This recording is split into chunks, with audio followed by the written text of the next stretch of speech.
सबको जय यीशु, यीशु सहाय, प्रेज द लॉर्ड, जय मसीह की। हम सब प्रार्थना योद्धा परिवार, हमारी अगुआ सिस्टर एस्थर, ब्रदर राज और हम सब मिलकर फिर से इस संध्या प्रार्थना सभा में आप सबका हार्दिक स्वागत करते हैं, हार्दिक अभिनंदन करते हैं। आशा करते हैं कि आप सब स्वस्थ होंगे और ईश्वर के वचनों के अनुसार अपने जीवन को जीने का प्रयास कर रहे होंगे। तो आइए इस वक्त जब हम इस प्रार्थना सभा को शुरू करने जा रहे हैं तो इस वक्त हम प्रार्थना में बने रहें। इस वक्त हम प्रभु का धन्यवाद करें कि प्रभु की दया, प्रभु की कृपा निरंतर हमारे जीवन में बनी रहती है और प्रभु ने हम सबको ये सौभाग्य दिया है कि इस वक्त हम सब एक साथ मिलकर प्रभु की स्तुति करते हैं, आराधना करते हैं, प्रभु के वचनों को सुनते हैं। तो आइए इस वक्त हम जहाँ कहीं भी हैं हम शांत हो, स्थिर हो। इस वक्त हम लगातार प्रार्थना में बने रहें कि आज के दिन फिर से प्रभु की कृपा हम सब पर पड़े। प्रभु फिर से आज के वचनों के माध्यम से, आराधना के माध्यम से हम सब पर अपना नियंत्रण ले और फिर से नई नई बातों को सिखाए। और आज के दिन प्रभु फिर से हम सबको नए आशीष से, नए अभिषेक से भर दे। तो आइए जिनके माध्यम से प्रभु आज कार्य करने जा रहे हैं उन नामों को हम देखेंगे। आरंभिक प्रार्थना करेंगी बहन अंजना, आराधना में अगुवाई करेंगी बहन अंजना, बहन रश्मि, बहन मैरी और मैं। वचन को पढ़ूंगी मैं और वचन की उद्घोषणा और अंतिम आशीष की प्रार्थना सिस्टर एस्थर के माध्यम से होगी। तो आइए इस वक्त हम सब जहाँ कहीं भी हैं इस प्रार्थना सभा के लिए हम सब अपने आप को तैयार करें। धन्यवाद। आइए हम इस वक्त अपने हृदय को, मन को तैयार करें। हम जिन भी कार्यों में हो, जहाँ भी हो, जैसे भी हो, अपने सारे कामों को छोड़कर सिर्फ और सिर्फ केवल प्रभु को इस वक्त स्मरण करें, उनसे जुड़ें और हम प्रार्थना करें। हे स्वर्गीय महान पिता, प्रभु आज के इस दिन को आपने हमारे जीवन में दिया, जो हम तेरी कृपा से, अनुग्रह से देखते हैं, इस बात के लिए कि हम तेरी आराधना कर सकें, तेरी स्तुति, तेरी महिमा कर सकें, तुझे धन्य कह सकें। क्योंकि हे पिता, जिनके साथ तू होता है उनका कभी भी कुछ बुरा नहीं होता है। हे प्रभु, जिनके जीवन को आपने चुन लिया है, चाहे उनके जीवन में जो भी कष्ट हो, परेशानी हो या जो भी बातें हो प्रभु, लेकिन हे पिता, तू अद्भुत प्रेम से हम सबको संभालता है प्रभु।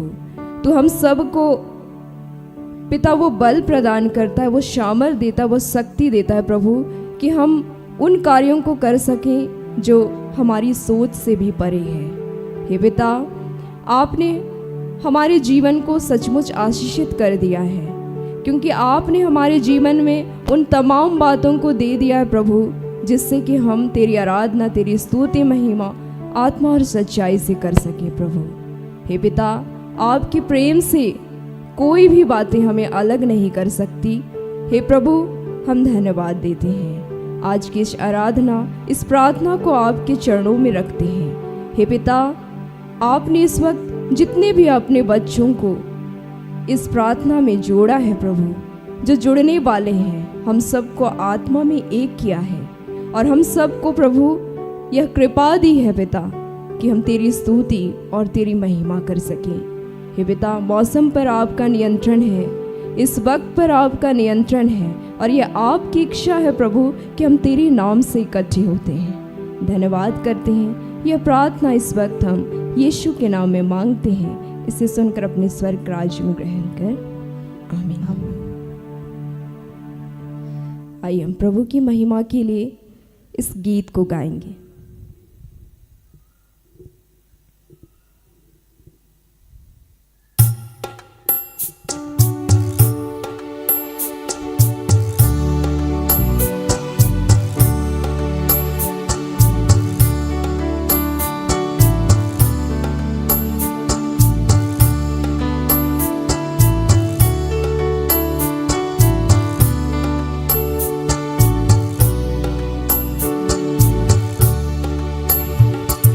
मुझको सिखाना यीशु, जीवन में तेरा वचन मुझको सिखाना मसीह।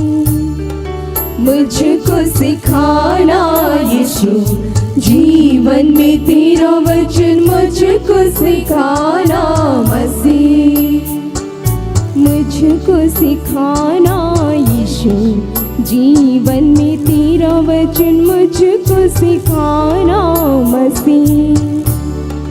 मुझको सिखाना यीशु, जीवन में तेरा वचन मुझको सिखाना मसीह।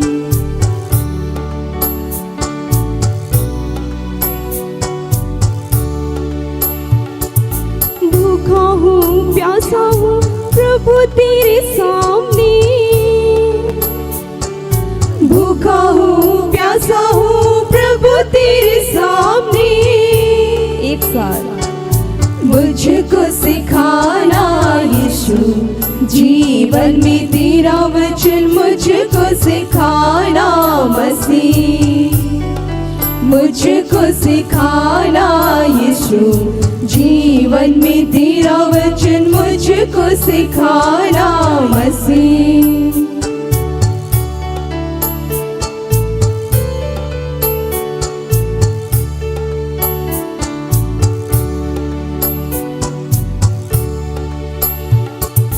पापी हूँ दोषी हूँ प्रभु तेरे सामने,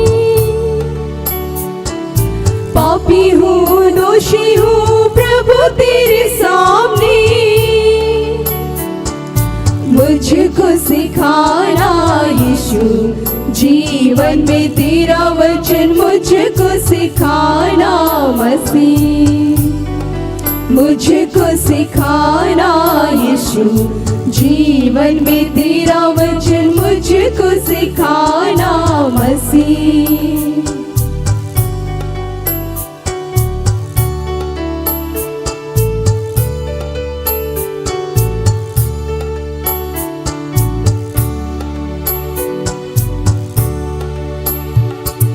निर्बल हूँ दुर्बल हूँ प्रभु तेरे सामने, निर्बल हूँ दुर्बल हूँ प्रभु तेरे सामने। मुझको सिखाना यीशु, जीवन में तेरा वचन मुझको सिखाना मसीह। मुझको सिखाना यीशु, जीवन में तेरा वचन मुझको सिखाना मसीह। मुझको सिखाना यीशु, जीवन में तेरा वचन मुझको सिखाना मसीह। मुझको सिखाना यीशु, जीवन में तेरा वचन मुझको सिखाना मसीह।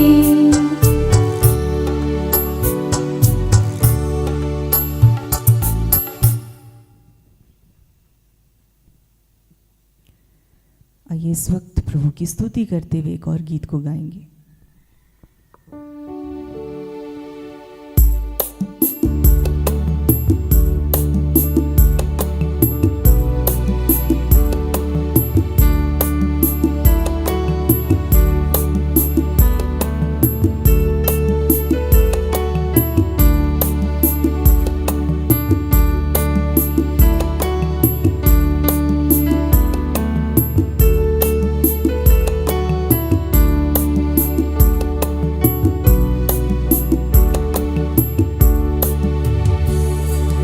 यीशु मेरा जीवन ज्योति, गाऊं मैं उसका नाम। यीशु मेरा जीवन ज्योति, गाऊं मैं उसका नाम। यीशु मेरा तारनहारा, गाऊं मैं उसका नाम। यीशु मेरा तारनहारा, गाऊं मैं उसका नाम। यीशु मेरा जीवन ज्योति, गाऊं मैं उसका नाम। यीशु मेरा तारनहारा, गाऊं मैं उसका नाम।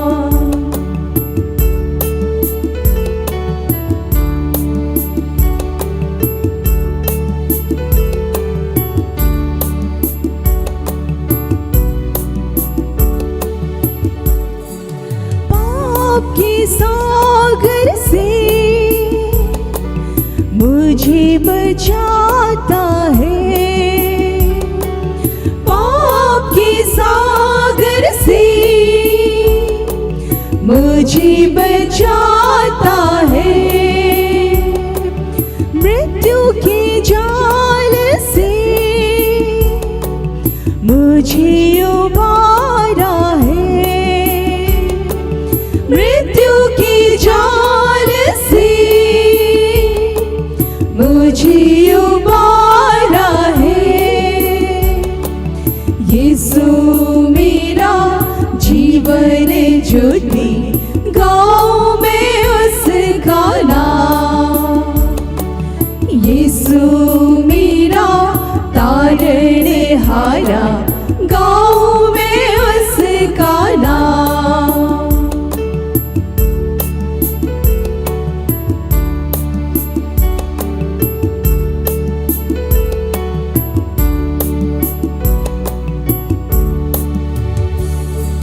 सीधे मार्गों में मुझे चलाता है, सीधे मार्गों में मुझे चलाता है, जीवन स्रोतों में मुझे पिलाता है, जीवन स्रोतों में मुझे पिलाता है। यीशु मेरा जीवन ज्योति, गाँव में उसका नाम। यीशु मेरा तारणहारा, गाँव में उसका नाम। यीशु मेरा जीवन ज्योति, गाँव में उसका नाम। यीशु मेरा जीवन ज्योति, गाँव में उसका नाम। यीशु मेरा तारणहारा, गाँव में उसका नाम। यीशु मेरा तारणहारा, गाँव में उसका नाम। गाँव में उसका नाम, गाँव में उसका नाम।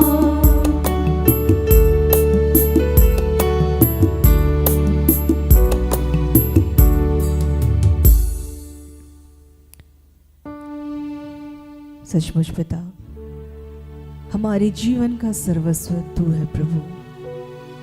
हे पिता ईश्वर, हम आपकी जितनी स्तुति करें प्रभु, जितनी आपकी महिमा करें प्रभु, जितना आपका धन्यवाद करें प्रभु, वो सब कम है। हे पिता ईश्वर, हम फिर से इन तमाम प्रार्थनाओं को आपके हाथों में देते हैं प्रभु। इस प्रार्थना सभा को आपने सफल किया है प्रभु, हम आपको धन्यवाद देते हैं। हर एक बातों को आपके हाथों में समर्पित करते हुए इस प्रार्थना को हम आपके बेटे उद्धारकर्ता यीशु मसीह के नाम से मांग लेते हैं। दया से सुनिए और स्वर्ग के राज्य में ग्रहण कीजिए। आमीन।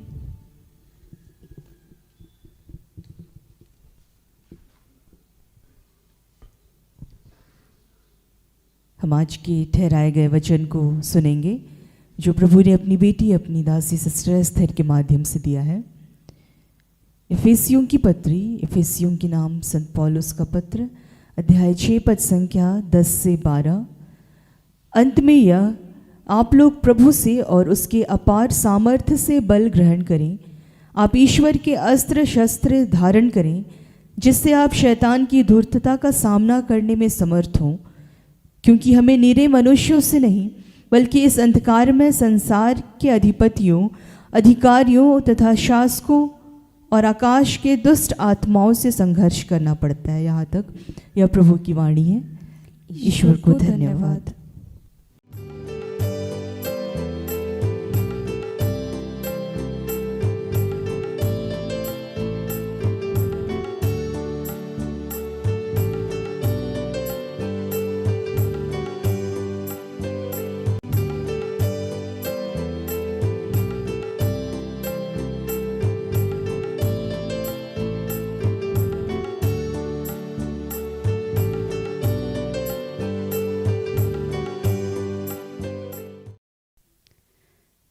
सबों को प्रार्थना योद्धा परिवार की ओर से प्रेज द लॉर्ड, जय यीशु सहाय। आइए इस घड़ी हम सभी वचन में आगे बढ़ने के पूर्व प्रभु से जुड़ने का प्रयास करेंगे। आइए हम प्रार्थना करें। हे जीवित अनुग्रहकारी प्रेम पिता, प्यारे प्रभु, आज के इस दिन को देने के लिए धन्यवाद करते हैं। धन्यवाद करते हैं दयालु परमेश्वर पिता। इस घड़ी हम में से हर एक को फिर से तूने नाम लेकर पुकारा है पिता। आपकी अनुग्रह, आपकी कृपा है कि आपने हम सबों को चुना कि आज के दिन में हम सभी आपके नाम की स्तुति, महिमा और प्रशंसा करें। हे पिता, इस घड़ी जब हम आपके जीवित वचन पर बातें करने वाले हैं, प्यारे प्रभु, हम सबों की सहायता कीजिए। पिता, पुत्र, पवित्र आत्मा के नाम पर सारी बातों का नियंत्रण आपके हाथों देते हैं। हम सबों के सारे पाप गुनाहों के लिए इस घड़ी तुझसे क्षमा चाहते हैं पिता।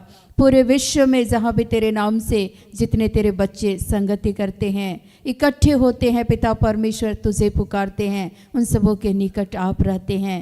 पिता परमेश्वर, आज होने दे वचन के एक एक रहस्यों को, एक एक मर्म को हम सबों के बीच में प्रकट करने में पवित्र आत्मा के द्वारा हमारी सहायता कीजिए। जहाँ भी तेरे नाम से तेरे दास और दासियाँ खड़े हैं, इस घड़ी होने दे पवित्र आत्मा के द्वारा, हर एक के मुख के द्वारा आप बोलिए पिता। आज के दिन में जितनी भी अंधकार की ताकतें जो विभिन्न तरीके से कार्य करना चाहती है पिता, जो हमें आपसे अलग करना चाहती है, ऐसे हर एक बातों को यीशु मसीह के नाम से इस घड़ी हम तोड़ते हैं पिता। आज होने दे आपका जीवित वचन अधिकाई से एक एक के जीवन में 100 गुना फलवंत हो पिता। आज हम धन्यवाद करते हुए फिर से इस प्रार्थना को प्रभु यीशु मसीह के नाम से मांगते हैं। दया से सुनिए और ग्रहण कीजिए, आमीन। आज के लिए जो वचन हम सबों को दिया गया है, इफिसियों 6 पद संख्या 10 से 12।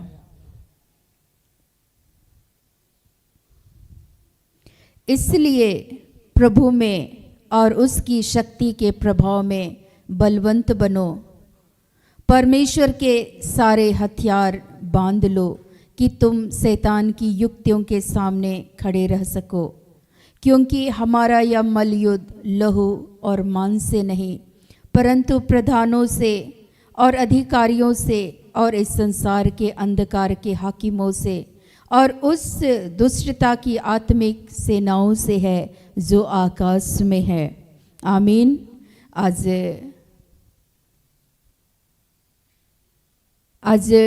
परमेश्वर आज इस वचन के द्वारा फिर से हम सबों से बातें करना चाहते हैं। हर दिन प्रभु विभिन्न तरीके से अपने दास दासियों के द्वारा, जिनके भी शरीर को प्रभु इस्तेमाल करते हैं, उन हर एक के द्वारा, अपने जीवित वचन के द्वारा हम सबों से बातें करते हैं।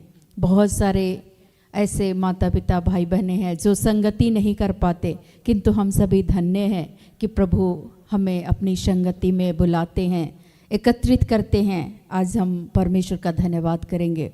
और इस घड़ी ईश्वर आज के इस वचन के द्वारा बोल रहे हैं, इसलिए प्रभु में और उसकी शक्ति के प्रभाव में बलवंत बनो।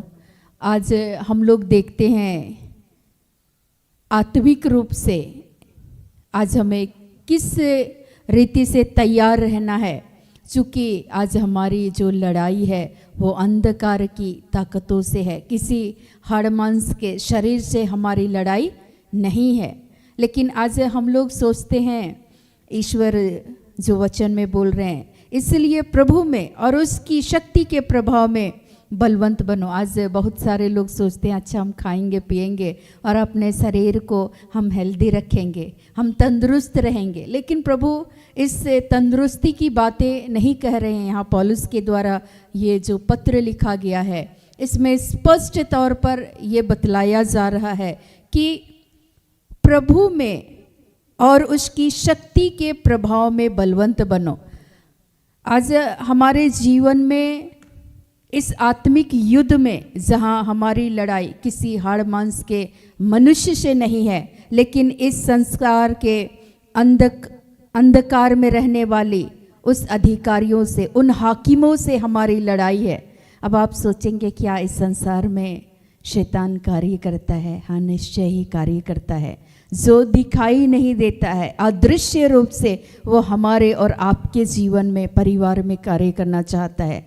अगर आप यीशु मसीह में विश्वास करते हैं, प्रभु में आगे बढ़ते हैं, तो सबसे पहले आपका विपक्षी जो शैतान है, जो अंधकार की ताकतें हैं, वो आपके जीवन में आप आत्मिक रूप से आगे ना बढ़ें, इसलिए वो आपके जीवन पर, आपके परिवार पर वो हमला करना चाहती है, ताकि आप प्रभु से शक्ति को प्राप्त ना करें और उससे विमुख हो जाएं। लेकिन ऐसी परिस्थिति में आज हम लोग जब देखेंगे, कई बार मैं छोटे छोटे उदाहरणों को मैं बताना चाहूँगी, साधारण करते हुए। घर में किसी परिवार में अगर लड़ाई और झगड़े हो रहे हैं, हम लोग देखेंगे, माँ और बेटे का उदाहरण हम लोग लेते हैं। वहाँ लड़ाई और झगड़े हो रहे हैं और माँ सोचती है कि अच्छा ठीक है, मेरा बेटा को हम बताते हैं। आज मेरा बेटा हमेशा बोलते रहते हैं, पी खा के हमेशा लड़ाई और झगड़े करते रहते हैं। लेकिन एक माँ दुनियावी तरीके से सोच रही है, लेकिन वो ये देख नहीं पा रही है कि उसके पीछे जो बच्चा अपने माँ बाप के विरोध जा रहा है, उसके पीछे कोई और शक्ति कार्य कर रही है। उसको एक माँ जो सांसारिक रूप से देखती है, वो देख नहीं पाती है। लेकिन ईश्वर आज हमारी आत्मिक आंखों को खोलना चाहते हैं कि आज दूसरी भी शक्ति, अंधकार की ताकतें, जो शैतान की ताकतें हैं, वो हमारे और आपके जीवन में, परिवार में कार्य करना चाहती है। वो दोषारोपण करना चाहती है, लड़ाई और झगड़े को लेकर के आती है। लेकिन इस तरह की बातों को हम लोग कई बार समझ नहीं पाते हैं और एक माँ सोचती है कि अच्छा ठीक है, हम बताते हैं, इस बेटा का तो हम उपाय करेंगे, ऐसा वो सोचती है। और कई बार बच्चे भी सोचते हैं, अच्छा ठीक है, हम बताते हैं, इस बूढ़े माता पिता का हम उपाय करेंगे, ऐसा सोचते हैं। कई बार ये बातें, कई बार सास सोचती है, कई बार बहू सोचती है। लेकिन वो अदृश्य शक्ति जिससे हमारी लड़ाई है, उसको कई बार हम लोग देख नहीं पाते हैं। कई बार हम लोग सोचते नहीं है कि हमारी जो ये लड़ाई है वो साधारण नहीं है, लेकिन हमारी जो लड़ाई है वो एक आत्मिक है। और आत्मिक लड़ाई को जहाँ हम लड़ते हैं, वहाँ पर हमारे जीवन में आज आत्मिक, ईश्वर बोल रहे हैं, परमेश्वर के सारे हथियार बांध लो। अब आप सोचेंगे कि हमारे पास हथियार क्या है, कि आप कैसे उस शत्रु, वो जो शैतान उसके पीछे जो लड़ाने का काम कर रहा है, कोई और शक्ति है, उस पे आप जय कैसे प्राप्त कर सकते हैं? कौन से हथियार को आपको धारण करना है? ईश्वर बोलते हैं कि आपको प्रार्थना करना होगा। यहाँ लिखता है इफिसियों 6 पद संख्या 17, और उद्धार का टोप और आत्मा की तलवार जो परमेश्वर का वचन है ले लो। 18 हर समय हर प्रकार से आत्मा में प्रार्थना और विनती करते रहो और इसीलिए जागते रहो कि सब पवित्र लोगों के लिए लगातार विनती किया करो। ईश्वर बोल रहे हैं आत्मा में हमेशा आपको क्या करना है? प्रार्थना करना है। आपके लिए हथियार क्या है? प्रार्थना है। ईश्वर बोल रहे हैं कि आत्मा का तलवार अर्थात ईश्वर का वचन को लेते हुए, संगति करते हुए परमेश्वर के साथ इन सारे हथियारों को क्या करना है? बांध लेना है। लेकिन आज हम लोग बिना हथियार बांधे हम लोग लड़ाई के मैदान में हर दिन उतर जाते हैं अपने परिवार में, और हम लोग देख नहीं पाते हैं कि वहाँ अंधकार की ताकतें कार्य कर रही है। शैतान के बारे में मैं कुछ बताना चाहूँगी। शैतान जो प्रकाशित वाक्य, जिसको प्रकाशना ग्रंथ कहते हैं, वहाँ लिखा गया है स्पष्ट तरीके से 12 पद संख्या मैं 7 से पढ़ूंगी। यहाँ ऐसा लिखता है, फिर स्वर्ग में लड़ाई हुई, मिकाएल और उसके स्वर्गदूत अजगर से लड़ने को निकले और अजगर और उसके दूत उससे लड़े, परंतु प्रबल ना हुए और स्वर्ग में उनके लिए फिर जगह ना रही। तब वह बड़ा अजगर अर्थात वही पुराना सांप जो इब्लिश और शैतान कहलाता है, सारे संसार का भरमाने वाला है, पृथ्वी पर गिरा दिया गया और उसके दूत उसके साथ गिरा दिए गए। फिर मैंने स्वर्ग से यह बड़ा शब्द आते हुए सुना, अब हमारे परमेश्वर का उद्धार और सामर्थ और राज्य और उसके मसीह का अधिकार प्रकट हुआ, क्योंकि हमारे भाइयों पर दोष लगाने वाला जो रात दिन हमारे परमेश्वर के सामने उन पर दोष लगाया करता था, गिरा दिया गया है। यहाँ स्पष्ट तरीके से हम लोग देखते हैं कि शैतान दोष लगाने वाला है। शैतान जो इब्लिश था उसको स्वर्ग से उनके दूतों के साथ, उनके और भी एक सेना थी, उनको इस संसार में गिरा दिया गया, छोड़ा गया है, जिससे आपकी लड़ाई है। और हम लोग इन बातों को समझ ही नहीं पाते हैं। अपने घर में, परिवार में जहाँ हम निकलते हैं, कई बार हम लोग देख नहीं पाते हैं और हम लोग सीधे तौर पर आमने सामने हम लोग सोचते हैं कि अच्छा माँ और बेटे लड़ाई कर रहे हैं, कुछ ना कुछ तो वजह है, लेकिन आप उसके पीछे का कारण देखते नहीं हैं कि वहाँ अंधकार की ताकतें कार्य कर रही है जो परिवार में अशांति को ला रही है, परिवार में क्लेश को ला रही है, परिवार में एक दूसरे के बीच में डर को उत्पन्न कर रहा है। अब माँ अपने ही बच्चे से डरने लगे या बच्चे अपने ही माँ से डरने लगे और इस भय को शैतान डाल रहा है और धीरे धीरे करके उस बच्चे को अपने ही माँ पर वो दोषारोपण लगाते हुए उसको ईश्वर से, अपने माता पिता से वो अलग करता है। लेकिन आपको देखना है कि वो शैतान जो अदृश्य रूप से कार्य करता है, उस अदृश्य शक्ति को हराने के लिए आपको याकूब 4 पद संख्या 7 में लिखा हुआ है कि आप परमेश्वर के अधीन हो जाएं, शैतान का सामना करें, वह तुम्हारे सामने से भाग जाएगा। आप प्रार्थना करेंगे और परमेश्वर के अधीन हो जाएंगे, परमेश्वर से बल को प्राप्त करेंगे। वो सत्य का आत्मा है, वो बल, शक्ति और सामर्थ्य को देने वाला, उसकी अधीन हो जाएंगे। तब परमेश्वर आपको पवित्र आत्मा के द्वारा बल, शक्ति और सामर्थ्य को देंगे। आपकी आंखें खुलेंगी और आप देख पाएंगे कि उसके पीछे कोई और अदृश्य शक्ति काम कर रहा है। और इसके लिए आप क्या करेंगे? प्रार्थना करेंगे। और आप प्रार्थना करेंगे तो जो व्यक्ति परिवार में अशांति उत्पन्न करा रहा है, जो दुष्टता की ताकतें, वो धीरे धीरे धीरे धीरे करके कमजोर होने लगेगा। आप परमेश्वर के वचन को थाम करके आप उस बंदे के लिए प्रार्थना करेंगे। भजन संहिता में लिखता है कि लोगों के बुरे काम करने पर भी 141 पद संख्या 5, मैं प्रार्थना में लौलीन रहूंगा, मैं प्रार्थना द्वारा उनके कुकर्म का विरोध करूंगा। उसको कुकर्म करा रहा है कोई और शक्ति, धीरे धीरे करके उसको परमेश्वर के मार्ग से भटकाता है, उसको प्रलोभन में डालता है। वो एक परीक्षा लेने वाला है, वो धीरे धीरे करके वो अपने अधीन करता है। लेकिन ऐसी परिस्थिति में आपको परमेश्वर से बल को ग्रहण करना है। परमेश्वर से उस शक्ति को जब आप ग्रहण करेंगे, तब जाके परमेश्वर के नाम से, प्रभु यीशु के नाम से उस शैतान की तमाम शक्ति पर आप विजय को प्राप्त करेंगे। 1 यूहन्ना 4:4 में लिखता है, चूंकि जो आपके अंदर है, जो आपके साथ है, जो परमेश्वर का आत्मा है, वो जो शैतान है उससे वो बड़ा है। आप उन शक्तियों पर परमेश्वर के सामर्थ्य से, परमेश्वर के अधीन होकर के तभी आप जीत पाएंगे यीशु के सामर्थ्य से। और यीशु मसीह को अपने जीवन में लेते हुए जब आप आगे बढ़ेंगे, तब परमेश्वर की शक्ति से आप उस पर विजय को हासिल करेंगे। लेकिन आज हम लोग ऐसे नहीं देख पाते हैं और शैतान धीरे धीरे करके परिवार से बच्चों को अलग करता है, विश्वास पर वो हमला करता है ताकि आप परमेश्वर पर विश्वास ना करें। ईश्वर का वचन स्पष्ट तरीके से यहाँ लिखा हुआ है, इफिसियों में ही हम लोग देखेंगे, विश्वास की ढाल। यहाँ क्या लिखता है?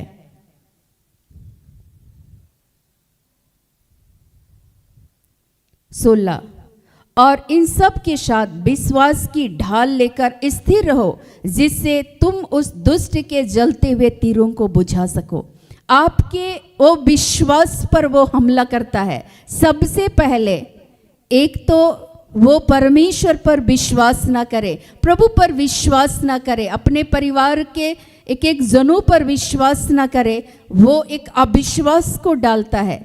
और अगर हम इसको वचन में अगर हम लोग देखने का प्रयास करेंगे तो हम लोग मार्कुस में जब हम लोग पढ़ेंगे मार्कुस 9, वहाँ पर हम लोग देखते हैं कि एक जो बच्चा था वो दुष्ट आत्मा पीड़ित था, और जब वो दुष्ट आत्मा पीड़ित था उनके पिताजी यीशु के शिष्यों के पास लेकर के आते हैं और बोलते हैं कि हमारा जो ये बेटा है इसके अंदर दुष्ट आत्मा है, आप इनके लिए प्रार्थना कर दीजिए। लेकिन गूंगी दुष्ट आत्मा, गूंगी और बहरी दुष्ट आत्मा इनको सता रही है, परेशान करे, कभी इसके मुंह से फेर निकलता है, कभी इसको पानी पे गिरा देता है, कभी कुछ करता है। लेकिन यीशु के शिष्य वहाँ पर नहीं निकाल पाते हैं। लेकिन बाद में यीशु मसीह पूछते हैं कि यह दशा कब से है। उनके पिताजी से, बालक के पिताजी से पूछते हैं इनकी ये दशा कब से है, तो उनके पिताजी बोलते हैं बचपन से है। मैं इस बात को यहाँ बताना चाह रही हूँ कि यीशु मसीह उस समय उनको बोलते हैं कि विश्वास करने वालों के लिए कुछ भी चीज़ असंभव नहीं है। अगर आप यीशु मसीह पर विश्वास करते हैं, सबसे पहले वो अविश्वास को डालता है। उनके जो बालक थे उनके पिताजी क्या बोलते हैं, कैसे उनके विश्वास पर हमला किया कि देखिए ये बेटा ठीक नहीं होने वाला है। ये चेलों के पास, यीशु के चेलों के पास हम ले गए, ये लोग तो मेरा बेटा के शरीर से दुष्ट आत्मा नहीं निकाल पाए। लेकिन वो जो बालक है, बालक के पिता यीशु मसीह को क्या कहते हैं 24 में पढ़ेंगे। बालक के पिता ने तुरंत गिड़गिड़ा कर कहा, हे प्रभु मैं विश्वास करता हूँ, मेरे अविश्वास का उपाय कर। शैतान आपके विश्वास पर हमला करता है, आत्मिक लड़ाई है, ताकि आप प्रभु यीशु मसीह पर विश्वास न करें। यीशु मसीह पर विश्वास करेंगे तो निश्चय ही आप जय को प्राप्त करेंगे। आपके आगे ईश्वर चलेंगे और पीछे से अपने दूतों को लगाकर आपको छावनी की तरह अपनी सुरक्षा को प्रदान करेंगे, आपके परिवार को सुरक्षित रखेंगे। लेकिन वो जो अदृश्य शक्ति जो कार्य कर रही है, इसको कई बार आप समझ नहीं पाएंगे। कल मैं कुछ लोगों के साथ बैठ कर के बातें कर रही थी, तो उसमें एक हमारी बहन भी थी, एक बुजुर्ग माता को वो लेकर के आई थी। वो बोल रही थी कि मेरे घर में दुष्ट आत्मा की ताकत बहुत काम करती है, मेरा बेटा को शराबी बना दी है और बार बार वो दोष लगाता है। तो मैं बोली कि देखिए शैतान तो भाई उसको तो अभियोगकर्ता कहा गया है, दोष लगाने वाला कहा गया है। उसके पीछे एक अदृश्य शक्ति कार्य कर रही है जो बार बार दोषारोपण करती है, और वो दोष लगाते हुए उनके जो बेटे हैं वो अपने ही माता पर दोष क्या लगा रहे हैं। इसी बुढ़िया की वजह से हमारा घर परिवार सब तहस नहस हो रहा है। वो अदृश्य शक्ति उस माँ और बेटे के बीच में झगड़े का, कलह का कारण हो रहा है, झगड़े का कारण हो रहा है। लेकिन वो माता उस बातों को समझ नहीं पा रही है कि उसके पीछे एक अदृश्य शक्ति कार्य कर रही है जो उनके विश्वास पर हमला कर रही है। वो बोल रही है कि मैं कैसे विश्वास करूंगी, और मेरा बेटा जिनके साथ जहां मैं रहती हूं वहां मैं सुरक्षित नहीं रह पाऊंगी, क्योंकि वो आज नहीं कल किसी ना किसी दिन वो मुझी पर हमला करेगा। वो डरी हुई थी। शैतान अक्सर आपके मन में विश्वास पर हमला करता है, आपके अंदर डर को डालता है। उस माताजी के अंदर डर को डाल दिया। वो अपने ही बेटे से भय खाने लगी। क्यों? क्योंकि उसके पीछे एक अदृश्य शक्ति कार्य कर रही है जो उसके मन में भय को उत्पन्न करा दिया, और वो शैतान उसके बेटे को इस्तेमाल कर रहा है और उस पर अभियोग लगा रहा है कि तुम्हारी ही वजह से ये परिवार तहस नहस हो रहा है, ये परिवार बर्बाद हो रहा है। वो दोष लगाने वाला है, अदृश्य शक्ति है। अब इस अदृश्य शक्ति से लड़ने के लिए, चूंकि आपकी लड़ाई आत्मिक है, और इस आत्मिक लड़ाई में जब आप उतरे हैं तो आपको अपने हथियार को लेकर के चलना चाहिए। लेकिन आज हम लोग अपने हथियार को लेकर के हम लोग कई बार चलते नहीं है, अपने हथियार को वहीं छोड़ देते हैं। आज कई बार हम जब सवेरे उठते हैं, कई बार मैं पूछती हूँ कि आप आज के दिन में प्रार्थना किए, कितनी देर प्रार्थना किए? बस 2-3 मिनट। वचन पढ़े? नहीं, आज टाइम नहीं हो पाया तो हम नहीं पढ़े। भाई, आप अपने हथियार को तो आप छोड़ दिए हैं और आप ग्राउंड पर उतर गए हैं, दैनिक दिनचर्या में आप उतरे हैं। वहाँ अदृश्य शक्ति आपके जीवन में वो हमला करना चाहती है, आपको डर को डालेगा। अच्छा, तुम्हारा तो नौकरी, कितने भी आप वैकेंसी भर रहे हो, इंटरव्यू के लिए आप जा रहे हो, आपके अंदर में डर डाल दिया, तुम्हारा कुछ नहीं हो सकता है, तुम बोलने के लायक नहीं हो, तुम बोल ही नहीं सकते हो, तुम कमजोर हो। वो आपके विश्वास पर हमला कर रहा है, अविश्वास को डाल रहा है, आपको कमजोर बना रहा है। क्यों? और आप उस बातों को समझ नहीं पा रहे हैं, क्योंकि आप अपने हथियार को वहीं छोड़ दिए। सवेरे आपने प्रार्थना नहीं किया, सवेरे आप वचन नहीं पढ़े, आप परमेश्वर की संगति नहीं किए, आप परमेश्वर के अधीन नहीं रहे, तो जो दुष्ट है, जो अंधकार की ताकतें हैं, जो दिनचर्या में आपके जीवन में हमला करना चाहती है, वो अविश्वास को डाल रही है। तुमसे कुछ नहीं होगा, तुम कुछ नहीं कर सकते, तुम किसी लायक नहीं हो। वो आपके अंदर अविश्वास को डाल रहा है और आपको सीधे ईश्वर से रहित कर रहा है, अलग कर रहा है। और तब आप चिंतित हैं। मैं आपको बताऊं कि वो चिंता को डालता है, डर को डालता है, अविश्वास को डालता है और आपके जीवन पर, परिवार पर आज हमला कर रहा है। प्रारंभिक दिनों में चूँकि मुझे इतनी जानकारी नहीं थी, अभी भी हर दिन चूँकि सीखते हैं, पवित्र आत्मा सिखाते हैं और उस वचन के अनुसार जीवन जीने का प्रयास करते हैं और अंत तक प्रयास करते रहेंगे प्रभु के सामर्थ्य से, प्रभु के अनुग्रह के द्वारा। और इसमें परमेश्वर ही हमारी सहायता करेंगे।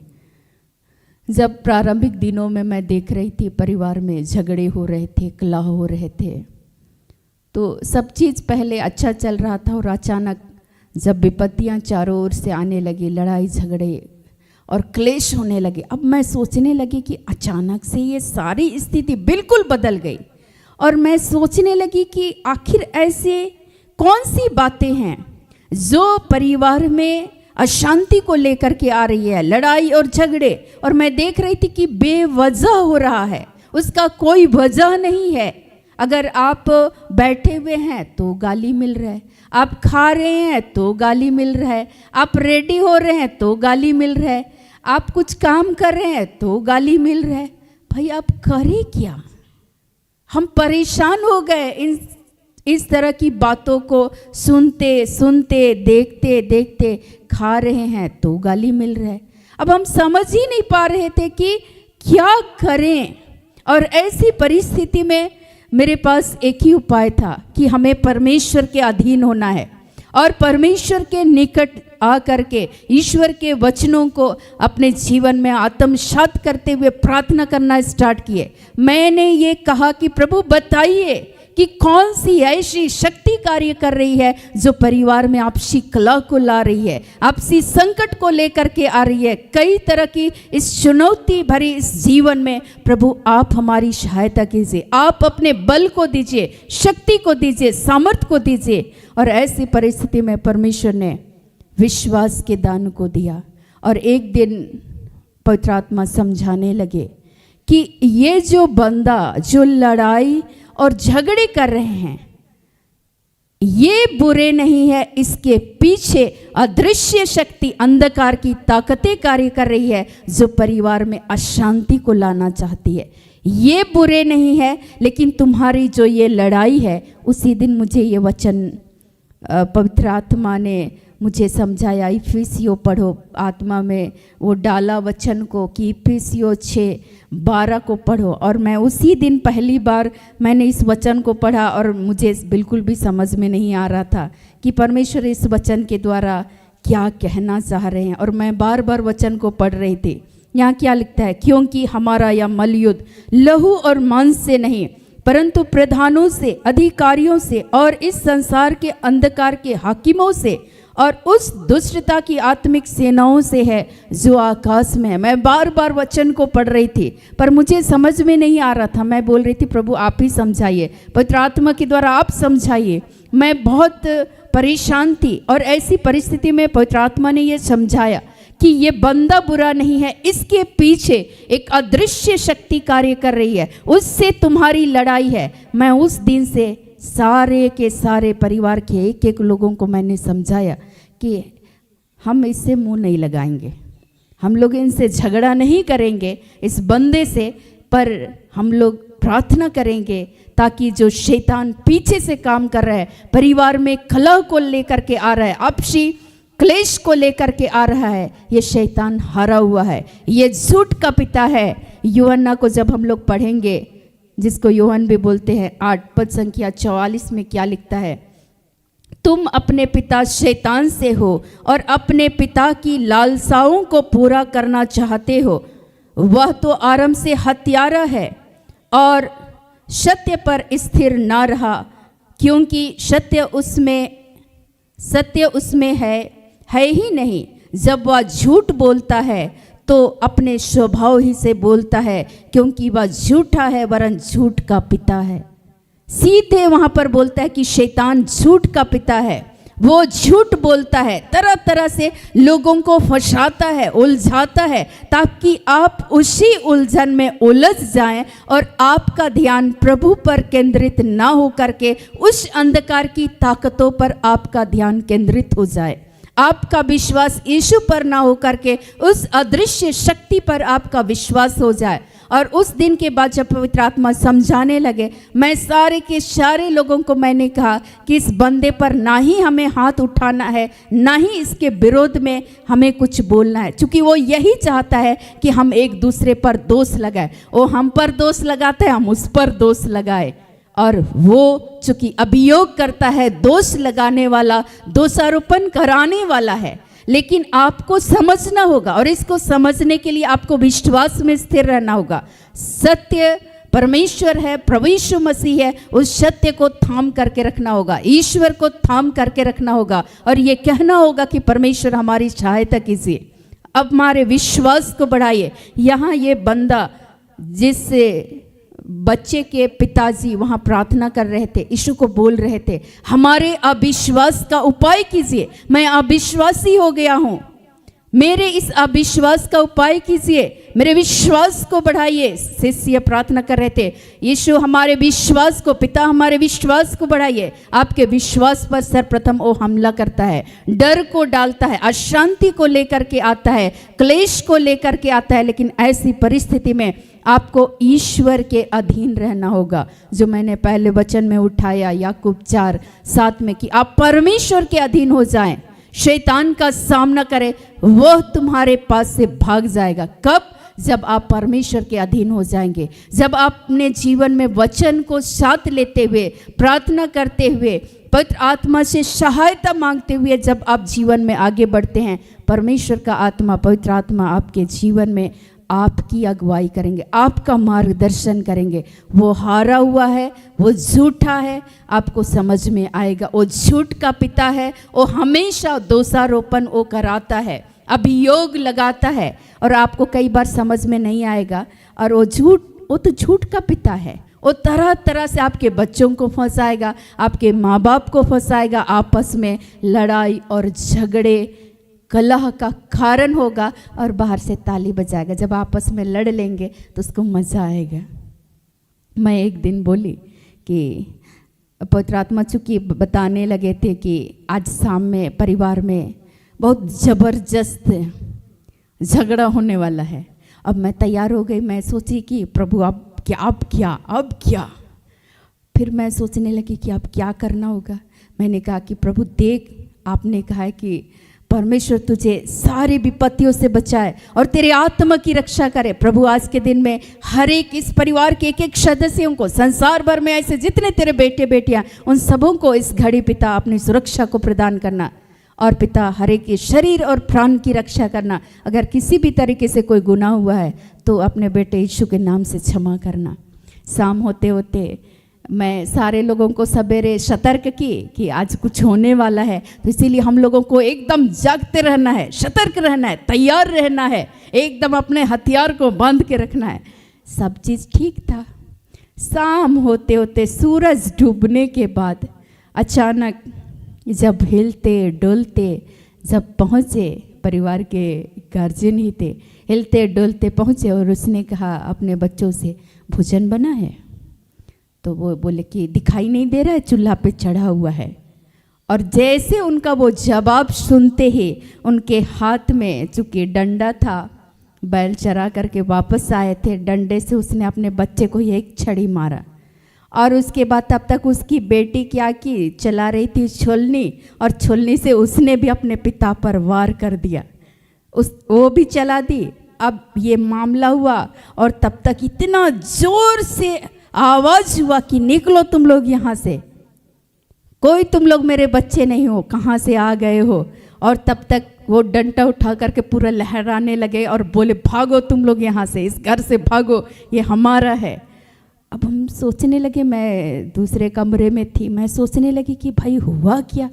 और फिर हमको याद आया, अच्छा आज तो पवित्र आत्मा सवेरे बताए थे और सब लोग दिन भर तो हम लोग सतर्क थे, अब तो कुछ नहीं होगा, अब तो शाम भी हो गया, भाई सो जाएंगे। सब लोग निश्चिंत जब थे, तभी वो हमारा हमलावर जो आत्मिक युद्ध है, मल युद्ध है, वो जो अधिकारी है, वो जो सेना है, वो अपने पूरी ताकत के साथ उसके अंदर में वो किसी न किसी बंदे के शरीर को इस्तेमाल करता है, और उसके शरीर को इस्तेमाल किया और परिवार में शाम होते होते फिर से अशांति आ गई।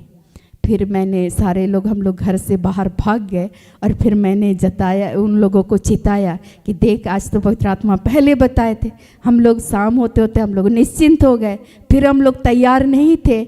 और उसके बाद ठीक उसी समय हमलावर उस बंदे के शरीर को इस्तेमाल करते हुए हमला किया, और एक हमला किया तो दूसरा भी उस पर हमला किया, बच्चे भी उस पर हमला किए। चूँकि उनको समझ में नहीं आया कि शैतान कैसे घातक तरीके से इस्तेमाल करता है। और आज इसके लिए आज हमें निरंतर जागते रहना होगा। विश्वास का ढाल, आत्मा का तलवार, उद्धार का टोप, ये सारी चीज़ों को अपने जीवन में हथियार बांध करके रखना होगा और एकजुट होकर के प्रार्थना करना होगा। ईश्वर बोलते हैं जहाँ 2 या 3 मेरे नाम से इकट्ठे होते हैं वहाँ मैं उपस्थित होता हूँ।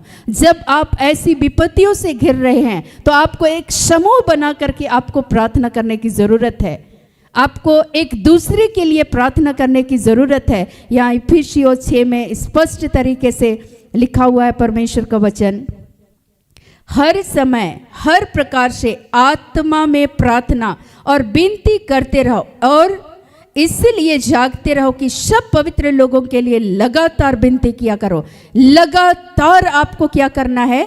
प्रार्थना करना है आत्मा में होकर। और जहाँ हमारा प्रार्थना छूटा, जहाँ हम निश्चिंत हो गए, वहीं हमारे अंदर में वो हमला करता है। लेकिन हमारे हमलावर को आज हम लोगों को पहचानना है। इसके लिए परमेश्वर हमारी आत्मिक आँखों को खोले जो अदृश्य रूप से कार्य करना चाहती है। मैं एक उदाहरण देना चाहूँगी यूसुफ के जीवन में। यूसुफ को उनके भाई लोग क्या करते थे? उनको स्वप्न देखते थे, स्वप्नदर्शी थे। उनको स्वप्न जो दिखाई देता था उसका अर्थ को प्रभु समझाते थे। और इस वजह से उसके पिताजी, यूसुफ के जो पिताजी थे, परिवार के सबसे छोटे लड़के थे, बहुत प्यार करते थे। लेकिन उनके बड़े भाइयों को इस वजह से ईर्ष्या था और उनके लिए एक अंगरखा बना करके रखे थे उनके पिताजी और उनको दे दिए थे। और उनके भाइयों के अंदर में शैतान जो झूठ का पिता है, उन लोगों के मन में ईर्ष्या को, द्वेष को, छल को, कपट को लेकर के आता है। और कई बार हम लोग समझ नहीं पाते हैं, उनके भाइयों के अंदर में वो कपट आया और वो लोग सोचने लगे कि अच्छा एक काम करते हैं, वो तो भेड़ बकरी चराता है, उसको हम लोग क्या करते हैं, उधर ही जाके मार देते हैं। वो हत्यारा है। मैंने वचन पढ़ करके बताया कि शैतान क्या है? हत्यारा है। वो आपको बात ही बात में क्या कराएगा, एक दूसरे की हत्या कराएगा। अब हत्या आप किसी को जान से मार नहीं रहे हैं, लेकिन अपने जुबान के द्वारा, अपने शब्दों के द्वारा कई बार हम ऐसे शब्द बोल जाते हैं जो दूसरे को जान से मार देते हैं। उसकी आत्मा को हम लोग चोटिल कर देते हैं और हम लोग समझ नहीं पाते हैं कि यहाँ पर शैतान हमें इस्तेमाल कर रहा है या सामने वाले बंदे को इस्तेमाल कर रहा है। इसलिए हमें निरंतर प्रार्थना करना है, जागते रहना है, तैयार रहना और इस आत्मिक युद्ध में एकदम परमेश्वर के अधीन होकर के उससे बल, शक्ति और सामर्थ्य को मांगना है। और उसके भाइयों ने ये प्लान किया, एक काम करते हैं, चलो हम लोग इसको किसी गड्ढे में फेंक देते हैं। और वो लोग क्या किए कि वो लोग एक गड्ढे में यूसुफ को फेंक दिए। फिर हम लोग देखते हैं कि उनके एक भाई बोलते हैं कि ना ना, उसको एक काम करते हैं कि उसको वहाँ से निकालते हैं और किसी व्यापारी के हाथ में बेच देते हैं। फिर वो लोग उनको बेच दिए और उसका जो अंगरखा था, उसके जो कपड़े थे, उसको उतार लिए। अब वो लोग क्या करते हैं, देखिए शैतान कैसे कपट को एक षड्यंत्र रचता है, कपटपूर्ण बातों को डालता है एक दूसरे के अंदर में। उस अदृश्य शक्ति को पहचानना है, उसको समझना है। वो कपट को डाला और उनके भाई लोग क्या किए, उसके जो सुंदर से अंग रखे उसके पिता ने बना करके रखे तो उसको उतार दिए और उसको मिस्रियों के हाथ में उन्होंने बेच दिया। वहाँ से जो व्यापारियों के हाथ में यूसुफ को बेचा गया। और वो लोग क्या किए कि चलो एक बकरा मारते हैं, एक जानवर, और उसके जो कपड़े हैं उसको हम लोग इसमें डुबा देते हैं और उसके बाद अपने पिता को दिखाएंगे कि देखिए इसको कोई जानवर खा गया है। देखिए झूठ के लिए वो लोग कैसे वो लोग षड्यंत्र रच रहे हैं। आज आपको समझना है कि वो कैसे उलझाता है, कैसे फंसाता है, कैसे आपको बुरी बातों में उलझा करके रखता है और कैसे आपको ईश्वर के प्रेम से वो अलग करता है। वो उस भाई के उस प्रेम को नहीं समझ पा रहे थे। ईश्वर बोलते हैं यूहन्ना में ही, जो प्रेम नहीं करता है, जिसके अंदर में प्रेम नहीं है। मैं पढ़ करके सुनाऊंगी। यहाँ क्या लिखता है 8 में,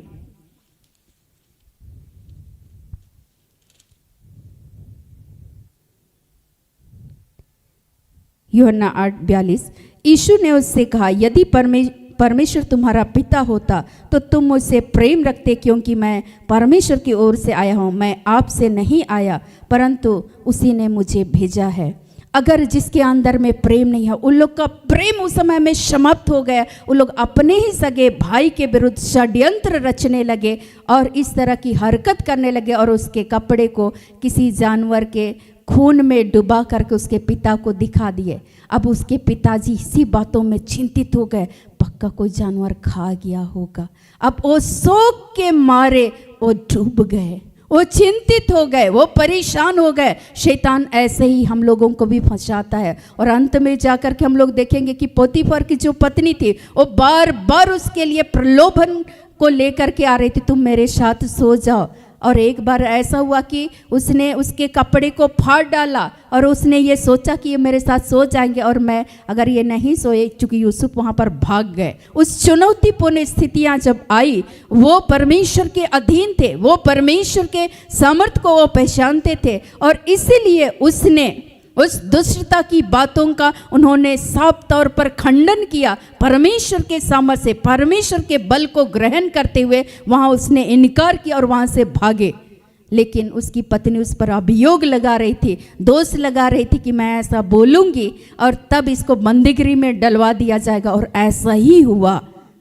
वो बार बार अभियोग लगाता है, दोषारोपण करता है। आज आपके परिवार में भी कई बार जब आप सत्य वचन के अनुसार चलते हैं, प्रभु के वचन के अनुसार, आप पर भी अभियोग लगाए जाएंगे, आप पर भी दोषारोपण किए जाएंगे। लेकिन उस बातों पर आपको ध्यान नहीं देना है, सीधे शैतान की उस युक्तियों का खंडन करना है आपको और आपका ध्यान प्रभु पर केंद्रित होना चाहिए। उससे बल ग्रहण करना चाहिए, उससे शक्ति प्राप्त करना चाहिए। क्योंकि आप उसका सामना नहीं कर सकते हैं अकेले, आप परमेश्वर की सहायता के द्वारा, परमेश्वर के अनुग्रह के द्वारा, ईश्वर के अधीन होकर के ही तब आप शैतान के उस दुष्ट तीरों को आप बुझा सकते हैं। आप अकेले उसका सामना नहीं कर सकते हैं। और कई बार इस लड़ाई में हम पिता पुत्र पवित्र आत्मा को अपने जीवन में आमंत्रित नहीं करते, प्रार्थना नहीं करते, वचन नहीं पढ़ते, संगति नहीं करते, एक होकर के प्रार्थना नहीं करते, और हम ऐसे ही लड़ाई के मैदान में उतर जाते हैं।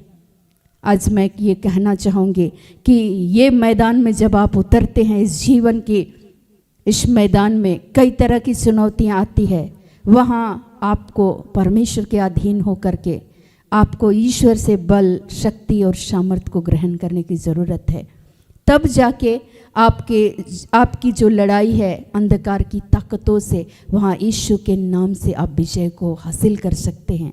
लेकिन आज हम लोग इन सारी बातों का त्याग करते हुए हम लोग खुद ही उस लड़ाई में लड़ने के लिए चले जाते हैं। शबोपदेशक उपदेशक 7:2-4 से 12 को जब हम लोग पढ़ेंगे, वहाँ बहुत सारे लोग सोचते हैं ये पति पत्नी के लिए केवल है। नहीं, आप 2 या 3 एक होकर के पिता पुत्र पवित्र आत्मा को अपने जीवन में आमंत्रित करते हुए, आप एक समूह होकर के जब आप प्रार्थना करते हैं और परमेश्वर के अधीन हो जाते हैं, परमेश्वर से बल को ग्रहण करते हैं, कोई ताकत आपके परिवार पर हमला नहीं कर सकता है। जब आप परिवार होकर के एक हो जाते हैं, एक मत हो जाते हैं, आप वचन पढ़ते हैं, परमेश्वर की संगति करते हैं, निश्चय आपके परिवार से उस कलह को, उस आपसी कड़वाहट को, उस मनमुटाव को, उस अविश्वास की बातों को परमेश्वर यीशु के नाम से आपके परिवार से दूर करेंगे। लेकिन आज हम लोग ये सारे हथियार को हम लोग बांधना, लेना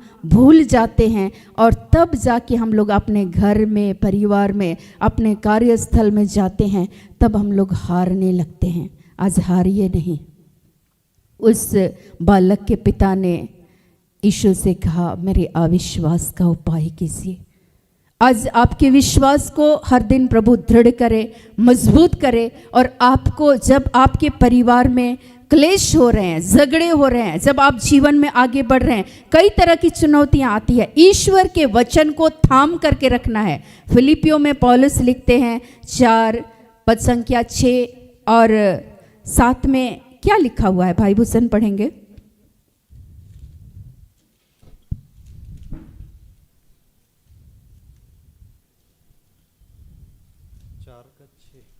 6:7 फिलिपियो अध्याय 4 वचन संख्या 6 और 7। किसी भी बात की चिंता मत करो, परंतु हर एक बात में तुम्हारे निवेदन, प्रार्थना और विनती के द्वारा धन्यवाद के साथ परमेश्वर के सम्मुख उपस्थित किए जाएं। तब परमेश्वर की शांति, जो सारी समझ से बिल्कुल परे है, तुम्हारे हृदय और तुम्हारे विचारों को मसीह यीशु में सुरक्षित रखेगी। धन्यवाद। ईश्वर बोल रहे हैं कि आपके अंदर में जब भी डर को डाले, चिंता को डाले, अविश्वास को डाले, आपको सीधे, अगर आप वचन पढ़ते रहेंगे, आप संगति करते रहेंगे, और परमेश्वर हर दिन आपको अपने जीवित वचन के द्वारा दृढ़ करते जाएंगे, मजबूत करते जाएंगे, और उस समय जब आपके जीवन में चुनौतियां आती है, तब आप इस वचन को अपने जीवन में तलवार लेकर के आप चलेंगे। ईश्वर बोलते हैं किसी भी बात की चिंता नहीं करना, हर बात के लिए, हर एक बात में तुम्हारे निवेदन, प्रार्थना, विनती के द्वारा धन्यवाद के साथ परमेश्वर के सम्मुख उपस्थित किए जाए। यीशु मसीह शैतान की शक्तियों पर कैसे जय को प्राप्त किए, आप देख सकते हैं कि वहाँ शैतान जो प्रलोभन करता है, जो परीक्षक है, वो परीक्षा लेने के लिए आया। उस समय यीशु मसीह उनको बोले कि तुमको अपने परमेश्वर की परीक्षा नहीं लेना है, बोल करके बोले। शैतान बोल रहे थे एक बार तुम हमको दंडवत करो, और चुनौती लेकर के आपके जीवन में आएंगे,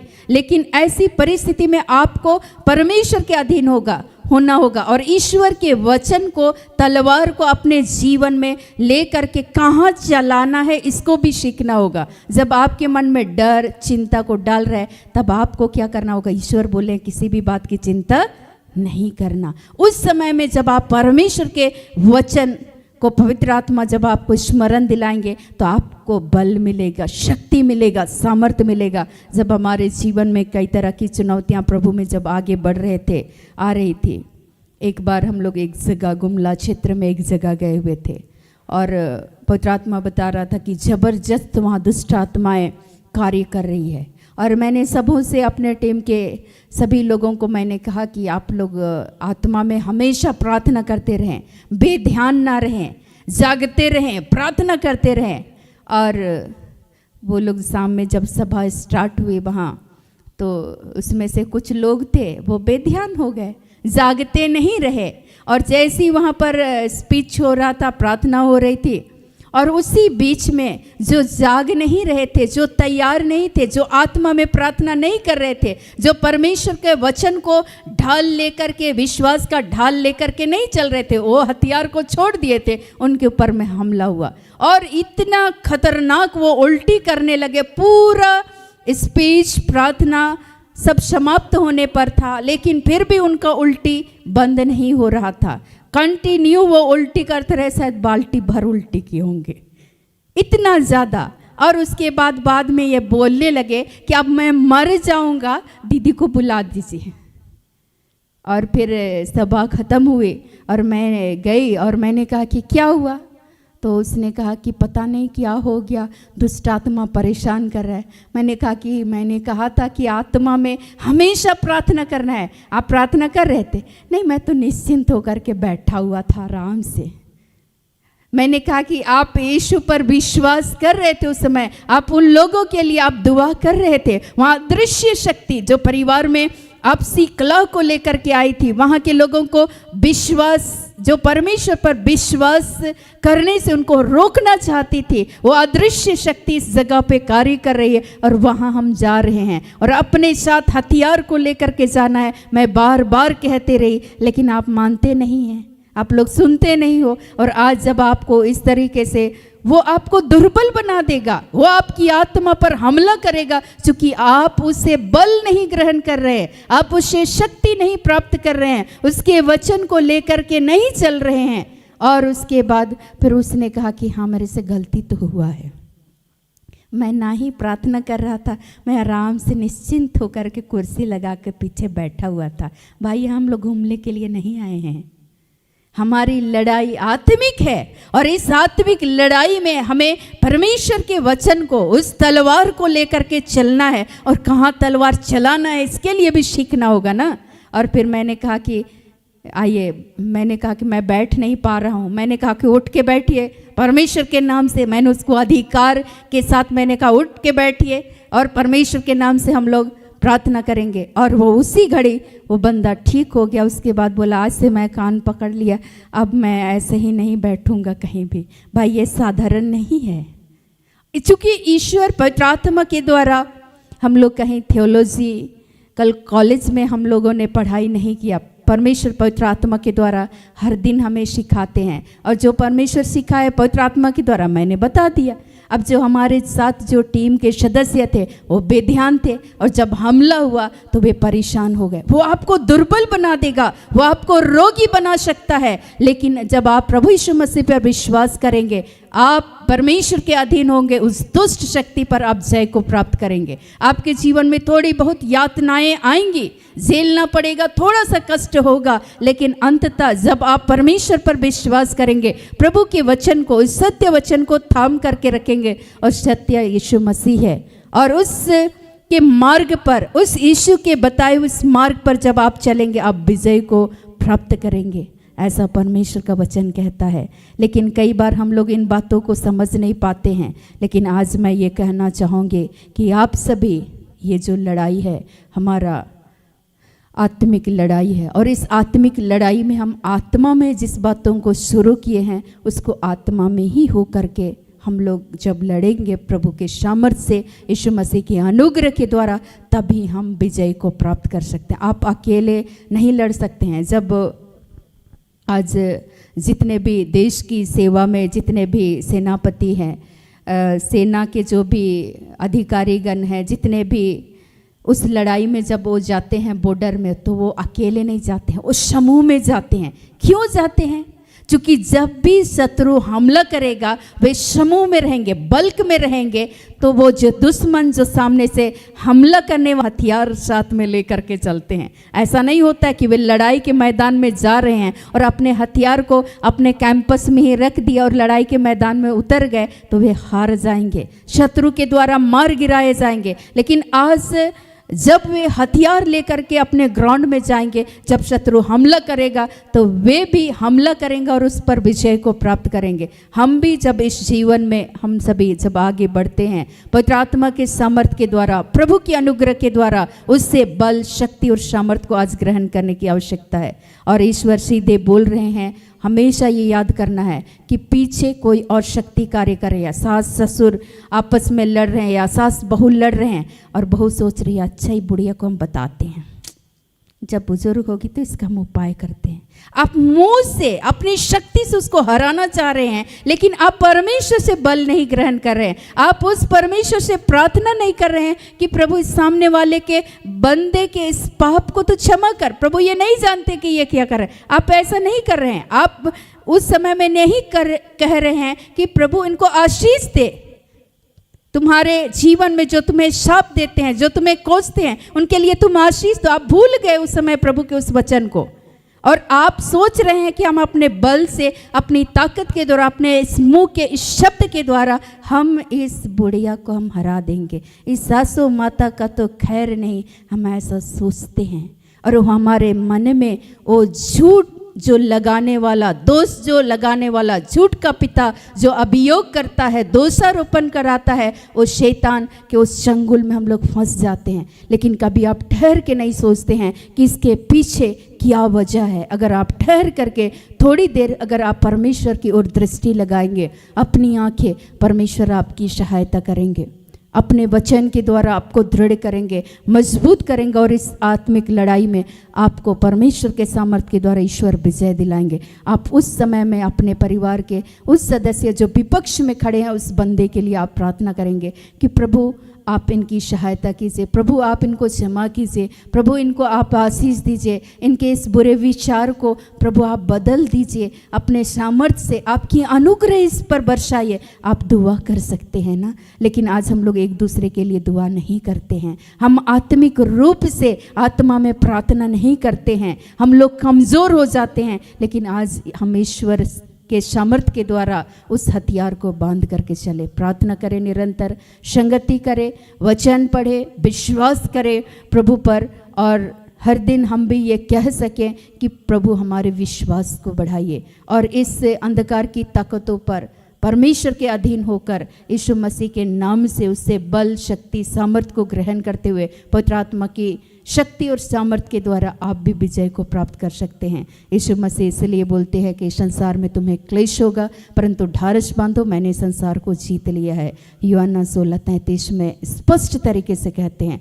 रोमियो 16:20 में बोलते हैं, शांति का परमेश्वर शैतान को शीघ्र तुम्हारे पांव तले कुचल डालेगा। आप जब विश्वास करेंगे कि प्रभु यीशु मसीह आपके साथ है, परमेश्वर का आत्मा आपके साथ है, उसके सामर्थ्य से, प्रभु के सामर्थ्य से आप शैतान की तमाम शक्तियों पर आप विजय को हासिल कर सकते हैं। वो डराने वाली बातें, वो अविश्वास करने वाली बातों पर आप विजय को प्राप्त कर सकते हैं परमेश्वर के सामर्थ्य से। तो आइए आज के हर एक वचनों से प्रभु यीशु मसीह हम सबों को बहुत आयत की आशीष, अनुग्रह और कृपा प्रदान करे। आमीन।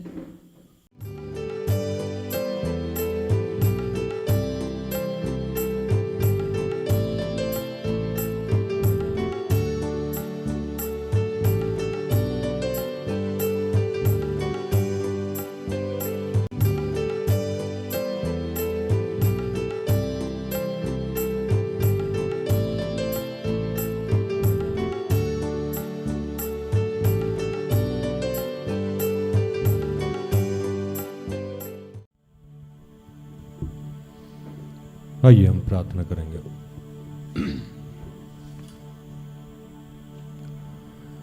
कि हे दयालु पिता, हे स्वर्ग और पृथ्वी के सृजनहार, हे हम सबके रचयिता, हम तेरा धन्यवाद करते हैं आज के सुंदर और आशीषित दिन के लिए जो तूने एक नए अध्याय के रूप में हमारे जीवन से जोड़ दिया। धन्यवाद प्रार्थना उद्धव परिवार के लिए। ऐसी जितनी संस्थाएं हैं जो आपके राज्य के विस्तार में तन मन धन से लगी हुई है, उन सब के लिए तेरा धन्यवाद करते हैं। धन्यवाद करते हैं सिस्टर एस्थर और ऐसे जितने तेरे सेवक हैं, प्रिस्ट हैं, पादरी हैं, फादर हैं, बिशप हैं, स्वतंत्र रूप से सेवकाई करते हैं या किसी भी प्रकार से अपने शरीर का योगदान कर रहे हैं, अपने धन का योगदान कर रहे हैं, अपने मन का योगदान कर रहे हैं। प्रभु उन तमाम लोगों के लिए तेरा धन्यवाद करते हैं। धन्यवाद करते हैं प्रभु आज के सुंदर और आशीषित वचनों के लिए, जिससे तूने हम सबको ये सिखाया, समझाया कि हमारा ये युद्ध अंधेरे की शक्ति की है। हमारी ये लड़ाई संसारिक नहीं हो सकती है प्रभु। हम आत्मा से अपने आप को तैयार करें, सजाएं, संवारें, बलवंत बने। और जब भी हमारे जीवन में कोई भी समस्या आए, कोई भी विपत्ति आए, कोई भी परेशानी आए, कोई भी हमें चिढ़ाए, तो हमें ये समझना है कि इसके पीछे जो अंधेर की शक्ति है वो हम पे वार करना चाहती है, और हम उसको पवित्र आत्मा के सामर्थ्य से, वचन के द्वारा, प्रार्थना के द्वारा हराने का प्रयास करें। और इसलिए हम निरंतर प्रार्थना में रहें, आराधना में रहें, संगति में रहें, प्रभु के वचनों को मनन चिंतन करें, आत्मचिंतन करें, और प्रभु के सामर्थ्य से हम विजय प्राप्त करें। प्रभु हम तेरा धन्यवाद करते हैं इस ज्ञान के लिए जो तूने आज हमें दिया है। धन्यवाद करते हैं प्रभु, तू हमारी सुरक्षा करता है। हम कहीं भी जाते हैं तो हमारे संग संग रहता है, हमारे आगे आगे चलता है, ऊंची भूमि को चौरों से समतल करता है। हम तेरा धन्यवाद करते हैं प्रभु। हर दुर्घटना, हर विपत्ति, हर मुश्किल, हर समस्या, हर आर्थिक तंगी, हर कर्ज से, हर क्लेश से, हर झंझट से हमें बचाता है प्रभु। ना तो दिन को धूप से, ना रात को चांदनी से कुछ भी हानि होती है प्रभु। तू हमारे आने जाने में सुरक्षा करता है पिता, इसलिए हम तेरा धन्यवाद करते हैं। तू हमें अपनी आंख की पुतली बना के रखता है प्रभु, हम तेरा धन्यवाद करते हैं। हमारे चेहरे को अपने हथेली पे खोद के रखता है प्रभु, तेरा धन्यवाद करते हैं। हम जिस जिस जगह लज्जित हुए हैं पिता, वहाँ तू हमें महिमान्वित कराता है, अपनी महिमा को लेता है प्रभु, इसलिए हम तेरा धन्यवाद करते हैं। जो तुझ पे विश्वास करता है वो कभी शर्मिंदा नहीं होता, जो तेरे सोते से पीता है कभी प्यासा नहीं होता है। हमारे बगल में 1000 चाहे लाख गिरे तब भी हमारा कुछ नहीं होता पिता। हम तेरा धन्यवाद करते हैं और पूरे विश्व के लिए आशीष की कामना करते हैं प्रभु। हमारे जीवन में जितने लोग तूने दे रखे हैं प्रभु, जिनको कभी भी किसी भी माध्यम से शैतान हथियार बना लेता है प्रभु, आज उनके लिए प्रार्थना करते हैं पिता कि उन्हें माफ कर, उनके सारे गुनाह पाप से माफ कर, ताकि किसी भी अवस्था में वो अपने सुरक्षा कवच को ना तोड़े पिता, और किसी भी रूप से वो शैतान का हथियार ना प्रभु। इसके लिए हमें सामर्थ्य दे कि हम निरंतर प्रार्थना करें।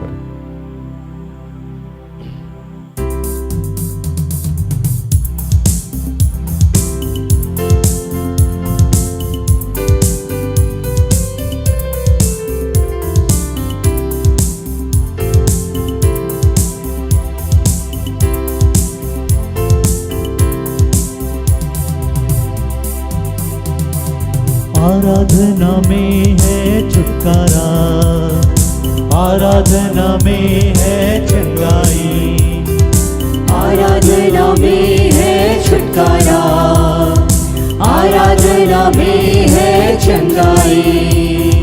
शरीर प्राण आत्मा में शांति आनंद देता है, जान से भी प्यारा प्रभु। शरीर प्राण आत्मा में शांति आनंद देता है, जान से भी प्यारा प्रभु। प्रार्थना करें, आराधना करें, वो अच्छा है, कितना भला है। हालेलुया। प्रार्थना करें, आराधना करें, वो अच्छा है, कितना भला है। छुटकारा पाए हमेशा, हमेशा छुटकारा पाए हमेशा, छुटकारा पाए हमेशा, हमेशा छुटकारा पाए हमेशा। ये पिता प्रार्थना करते हैं उन तमाम बीमारों के लिए जो इस वक्त करा रहे हैं, दुर्घटनाग्रसित हैं, किसी भी अन्य बीमारी से परेशान है, दीपा, रश्मि, निशा, मेघा, राम प्रवेश, महिमा, अनीता, प्रकाश, अर्पण, ईमान, ज्योति, अंजलि, फ्रांसीना, प्रार्थना करते हैं उन तमाम लोगों के लिए जो हॉस्पिटल में है प्रभु, जो गर्भ को धारण किए हुए हैं, जो प्रसव पीड़ा को झेल रहे हैं, जिनका आज ऑपरेशन हुआ है, जिनके शरीर में कहीं एलर्जी है, सर में दर्द है, गले में दर्द है, बदन में दर्द है, मैं उनके लिए प्रार्थना करता हूँ कि प्रभु इन सब के लिए तूने कहा था कि तेरे पुत्र यीशु के कोड़े खाने से हम चंगे हो जाते हैं। हे प्रभु, हम जानते हैं कि तेरे लहू बहाने से हमारे जीवन के सारे पाप, सारे गुनाह और सारे बीमारी, सारे कर्ज, सारे आर्थिक तंगी से हमें मुक्ति मिल गई है। पिता, हम तेरा धन्यवाद करते हैं। आज मैं प्रार्थना करता हूँ जो जितने बच्चे बेरोजगार हैं, जो पढ़ाई में लगे हुए हैं, जो नौकरी की तैयारी कर रहे हैं, जो किसी क्लास की तैयारी कर रहे हैं पदोन्नति के लिए, प्रमोशन के लिए, प्रभु उनके लिए प्रार्थना करते हैं। जो इंडस्ट्री लगाना चाहते हैं, जो फैक्ट्री लगाना चाहते हैं, जो बिजनेस व्यापार करना चाहते हैं, जो प्राइवेट और सरकारी नौकरी करना चाहते हैं, मैं उनके लिए प्रार्थना करता हूँ। अर्चना, अनमोल, अविनीत, असरिता, नितिन, विपुल, नेहा, सुशन, अलका, निशांत, पुष्पा, प्रिया, नवीन, आरजू, श्वेता, दीपेश, संदीप, अमृता, प्रणय, कंचन, अलीना, आयांश, रजनी, सुमन, नीलम, अनमोल, विवेक, अन्नू, संजीरा। प्रभु, मैं प्रार्थना करता हूँ तमाम लोगों के लिए। तूने कहा था कि तू लेने वाले नहीं देने वाले बनोगे। तूने कहा था कि न तो दिन को, तूने कहा था प्रभु कि यहोवा तुझे लगातार लिए चलेगा, अकाल के समय में तृप्त करेगा, तेरी हड्डियों को हरी भरी करेगा। तू सींची हुई ऐसे बारी के सोते के समान होगा जिसकी जलधाराएं कभी नहीं सूखती। हम प्रभु जानते हैं कि हमारे जीवन में कभी भी किसी चीज़ का अभाव नहीं होगा। तू सीधे सीधे हमारे जीवन की सारी ज़रूरतों को आज भी पूर्ण करता है, कल भी करता था और आने वाले समय में भी पूर्ण करेगा। प्रभु, तू हमारे लिए निर्धारित सारी योजनाओं को जानता है, वो समय की परिपूर्णता पर पूर्ण करता है। पिता, हम तेरा धन्यवाद करते हैं और निरंतर तेरी प्रार्थना करते हैं। प्रार्थना करो निरंतर, प्रार्थना करो विश्वास से, प्रार्थना करो निरंतर, प्रार्थना करो विश्वास से। धर्मी जन की प्रार्थना, विश्वास की प्रार्थना खोलती है सारे बंधन। धर्मी जन की प्रार्थना, विश्वास की प्रार्थना खोलती है सारे बंधन। प्रार्थना करें, आराधना करें, वो अच्छा है, कितना भला है। हालेलुया। प्रार्थना करें, आराधना करें, वो अच्छा है, कितना भला है। छुटकारा पाए हमेशा, हमेशा छुटकारा पाए हमेशा, छुटकारा पाए हमेशा, हमेशा छुटकारा पाए हमेशा। हे पिता, प्रार्थना करते हैं उन तमाम लोगों के लिए जो पवित्र आत्मा के लिए भूखे और प्यासे हैं। अजीत, नूतन, एलिजाबेथ, कुलदीप, रोशन, निशा, मिस्टी, मनन, अंजलि, ओलिवा, बीभू, डेमियन, संगीता, सालेक। मैं प्रार्थना करता हूं तमाम लोगों के लिए जो नशे से ग्रसित हैं। आनंद, जॉय, कुंदन, बलबीर, जौरी, रवि, रोबिन, कामिल, लियो, वीरेंद्र, जयवंती, आलोक, अनूप, हलन, सिबिलीन, दीपक, अश्विन, विपुल। जो लोग विवाह के लिए इच्छुक हैं, मैं प्रार्थना करता हूं। वंदना, अमित, आशीष, जिनमें पारिवारिक क्लेश है या परिवार के लिए प्रार्थना चाहते हैं। लीली, कमलामंती, शीला, नितिन, संगीता, पूनम, विकास, रीना। मैं प्रार्थना करता हूं जो आज किसी अन्य प्रार्थना के लिए इच्छुक हैं। मरियम, किशोरी, अंतोनी, अभिषेक, याशी, अनूप, विनीता, सलोनी, राजकुमार, एडविन, उषा, विपुल, ग्लोरिया, पंकज, नितिन, अतुल, रूमी। मैं जो लोग आर्थिक समस्या से जूझ रहे हैं, मैं उनके लिए प्रार्थना करता हूँ। वायलेट, जो निसंतान है, मैं उनके लिए प्रार्थना करता हूँ। सुमन, ग्लोरिया। मैं विश्व में जितने तेरे बच्चे हैं जो इस वक्त जो भी प्रार्थना चाहते हैं, मैं उनके लिए प्रार्थना करता हूँ। प्रभु, मैं उन तमाम बच्चों के लिए प्रार्थना कर रहा हूँ जो टूटे हुए हैं, जो अपने माता पिता से टूटे हुए हैं, जो माता पिता अपने बच्चों से टूटे हुए हैं, जिनके घर में जो नशा करके क्लेश उत्पन्न हो रहा है उससे वो लड़ नहीं पा रहे हैं, जो पति के स्वभाव से नहीं लड़ पा रहे हैं, जो पत्नी के स्वभाव से नहीं लड़ पा रहे हैं, जो माँ बाप के स्वभाव से नहीं लड़ पा रहे हैं, जो सास ससुर के स्वभाव से नहीं लड़ पा रहे हैं, जो बहू और बेटे के स्वभाव से नहीं लड़ पा रहे हैं, जो भाई बहन के आचरण से प्रभावित है और लड़ नहीं पा रहे, जो भविष्य को लेकर चिंतित हैं, लड़ नहीं पा रहे हैं अपने आप से, मैं उन तमाम लोगों के लिए आज प्रार्थना करता हूँ कि प्रभु आज उन्हें प्रार्थना का बल दे। प्रार्थना पहाड़ हिलाता है प्रभु, ये आज उनको ज्ञान दे कि उनके प्रार्थना के माध्यम से उनकी सारी समस्याओं का समाधान हो जाएगा। विशेषकर जितने बच्चों को तूने चुना है प्रभु, उनके जीवन में हर रूप में, हर अंश में शैतान काम करना चाहता है ताकि ये मिट जाए, समाप्त हो जाए प्रभु। बचपन से ही उनके इर्द गिर्द शैतानी शक्तियां काम करती है प्रभु। जैसे यूसुफ के जीवन में बचपन से ही उनके घर वाले ही इस्तेमाल किए जाते थे, जैसे दाऊद के जीवन में बचपन से ही उनके घर वाले उनके विरोध में इस्तेमाल किए जाते थे प्रभु, वैसे ही आज भी हम जितने चीने हुए तेरे बच्चे हैं उनके जीवन में हमारे अपने ही शैतान के हथियार बने पड़े हैं पड़े। इनसे हम निकले तो कैसे निकले प्रभु? हम थक रहे हैं, हम टूट रहे हैं, हम निराश हो रहे हैं। आज हमें वो शक्ति चाहिए, हमें वो सामर्थ्य चाहिए जो तूने पौलुस को दिया था, जो तूने सिल्यास को दिया था, जो तूने पतरस को दिया था, जो तूने लूकस को दिया था। वही शक्ति, वही सामर्थ्य दे, ताकि हम हर रूप में, हर रिश्ते में ये समझ पाए कि हमारा मल्ल युद्ध इन अंधेर की शक्तियों से है प्रभु, और उस रिश्ते को हम माफ कर पाए प्रभु, और उनके लिए निरंतर प्रार्थना कर पाए। पिता हमें सामर्थ्य देना।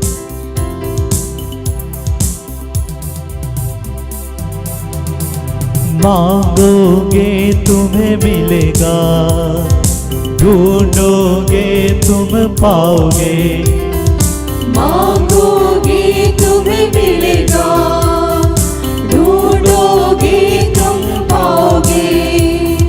खटखटाओ खुलेगी ईश्वर की आशीषें, पाओ तुम उससे अभी।